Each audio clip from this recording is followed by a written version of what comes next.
How's it going, everyone? My name is Ged. Welcome to Fabulous Flicks. Believe it or not, this is day 22. As you can see, I have a lovely picture up here rather than just a blank screen. Trying something new. Please let me know what you think. Leave some comments. Today, I'm going to review the greatest superhero movie of all time. Yesterday was National Superhero Day, so I thought it'd be perfectly appropriate. Today I review The Dark Knight. Released in 2008, The Dark Knight actually takes place 9 months after Batman Begins. The Dark Knight is the second of 3 movies. All of these movies are amazing, so regardless of just this review, I hope you check them all out. And this movie's cool because it really shows Bruce Wayne becoming comfortable with his identity as Batman. He's liaising really well with the GCPD and Gary Oldman, who plays Jim Gordon. He's working well with kind of the other people in his life. He does still have a love interest in Rachel, and that kind of comes up to play down the line. Gotham has a new district attorney, Harvey Dent, who's played by Aaron Eckhart. Everything's kind of starting to flow well. And then the Joker shows up. And what makes this different than what's happened for the last 9 months is the Joker has no rules. He has no allegiances. He has no loyalty. There is nothing he won't do to get what he wants.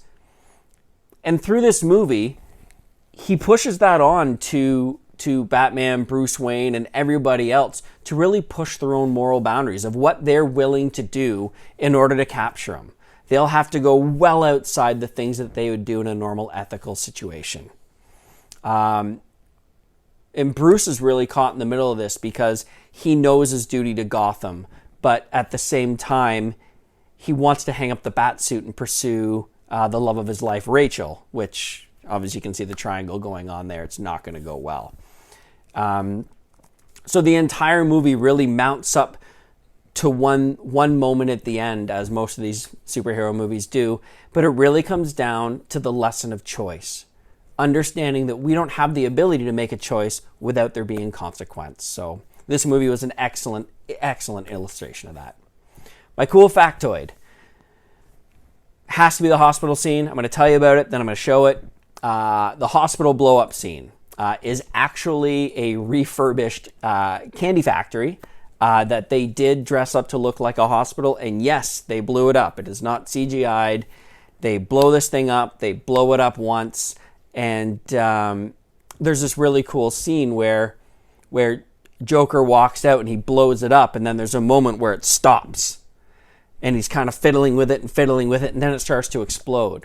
The cool thing was, it was a malfunction. It wasn't actually supposed to stop. Heath Ledger improvises through the entire thing, and it's one of the coolest scenes ever. So have a quick look at it.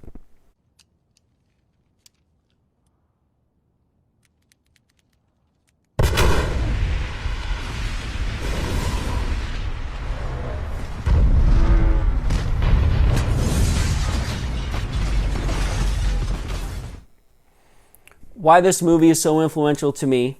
Because I'm a huge nerd to begin with.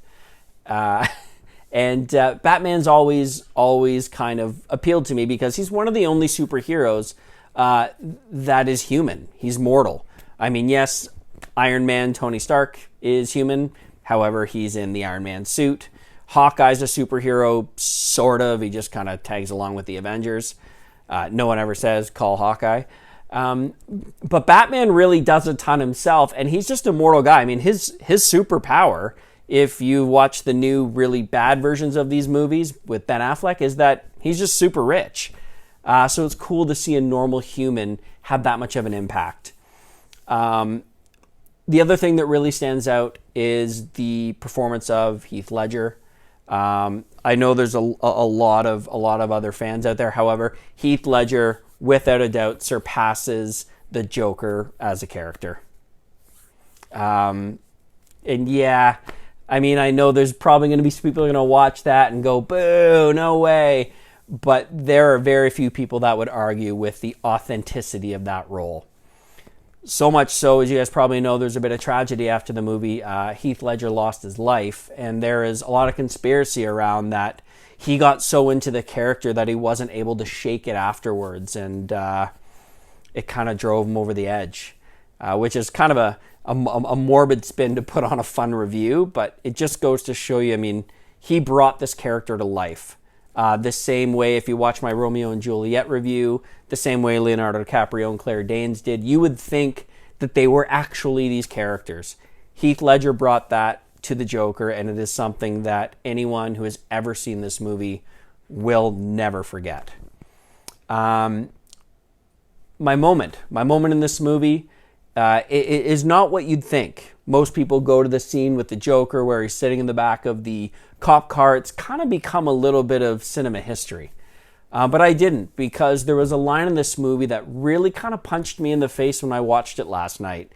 And it's said by Harvey Dent. And in my opinion, it sums up Batman's life and his relationship with himself and with the city of Gotham and with the people he's closest to. To me, it sums it up perfectly. Go ahead and watch. You either die a hero or you live long enough to see yourself become the villain. There's no better way I can sum that up than with that line. I really want to thank you guys a lot for watching. Let me know if you like this stuff, or I should go back to the screen stuff. Drop a comment, hit the subscribe, hit the like. It's been a blast. We'll see you next time.